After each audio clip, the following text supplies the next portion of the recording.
Hi friends, today I'm going to be teaching you how to make gluten-free chocolate cookies. Now this recipe doesn't even call for any flour whatsoever, even a gluten-free substitute, so anybody can make these and they can be delicious. Link down below the Pinterest link that I found years ago that inspired this recipe, and I've obviously tweaked it a little bit to make it my own, but I will link down below the recipe that originally had this. So first, what you're gonna want to do is obviously get all the ingredients that you need. You're going to need 3 cups of powdered sugar, 2/3 cup of baking cocoa. I personally used the Hershey's cocoa brand. I bet any brand would work for you. 1/2 teaspoon of salt, 3 large egg whites, unbeaten. Do not beat them. If you don't have 3 large eggs, I recommend using 4 regular sized or smaller eggs. It just adds a little bit more to the batter. You're also going to want 1 teaspoon of vanilla extract, and lastly, of course, you're going to want to have your chocolate chips.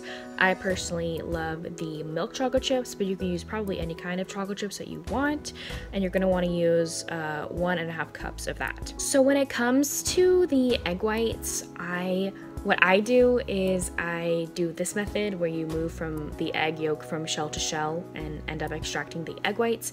I like to put the egg yolks in 1 cup and the egg whites in another cup just to save myself some time, and I don't want to accidentally get the yolk in the bowl, so that's why I don't crack them over the bowl because this recipe does not call for egg yolks. So I'll just put the egg yolks in the fridge for someone else to use for any reason, and I will use the egg whites for my cookies, obviously.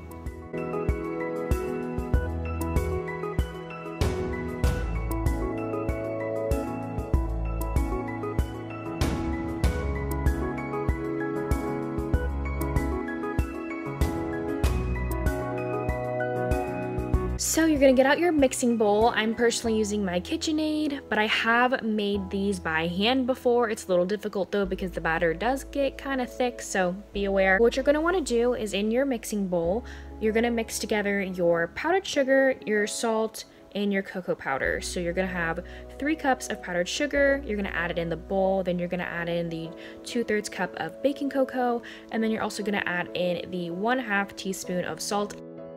Then you're gonna mix all of your dry ingredients together.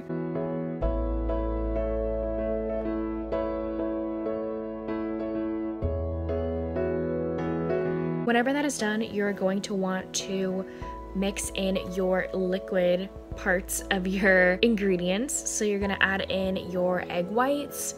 I recommend doing it slowly while the mixer is running.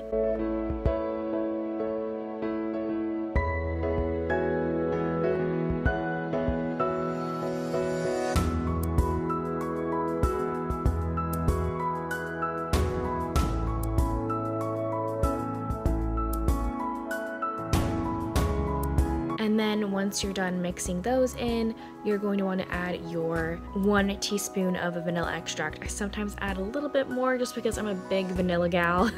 Then you're going to want to mix that all up together. I also make sure to scrape all the sides as much as possible because they do get stuck up there. I recommend using a rubber spatula of some kind because this batter does get quite sticky and thick. It's very similar to brownie batter, so I just recommend using a spatula of some kind because that is easy to take off.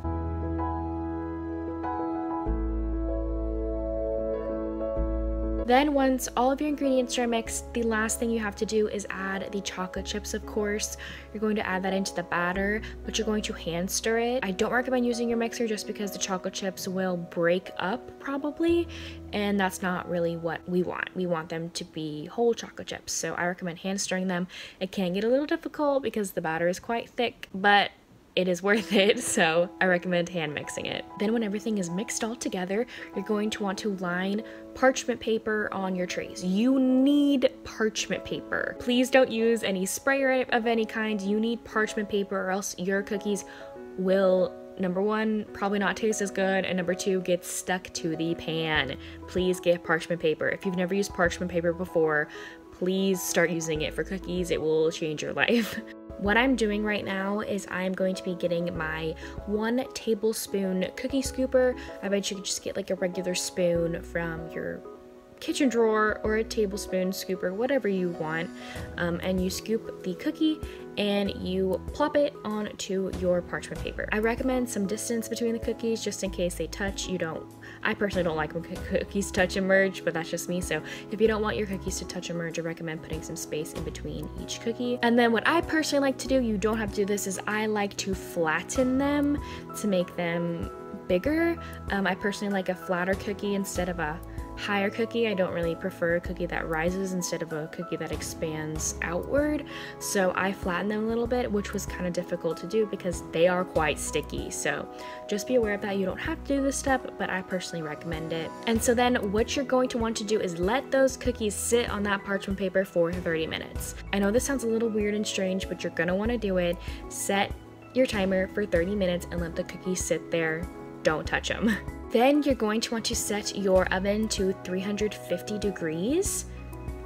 And you're obviously going to be waiting for the oven to preheat while your cookies are sitting for 30 minutes. Once they're done sitting for 30 minutes, then you're gonna plop them in the oven anywhere from 10 to 12 minutes. I personally do 11 minutes just because I like a happy medium, but you can do whatever you think is best for you and your oven because everyone's ovens are different, of course.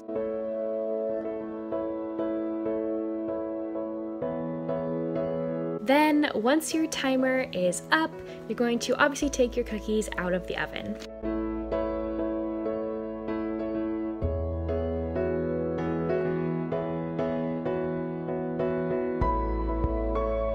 When you take them out of the oven and you touch them, there's going to be a little bit of a crust on top, but there is going to be a little bit of squishiness to it. That's why we're going to want to let them sit on that parchment paper on that tray for a little bit. When it comes to waiting time for these cookies, when you take them out of the oven, I recommend at least 10 minutes. What I personally do is after every batch is done in the oven, I will place the previous batch on a cookie rack or a plate.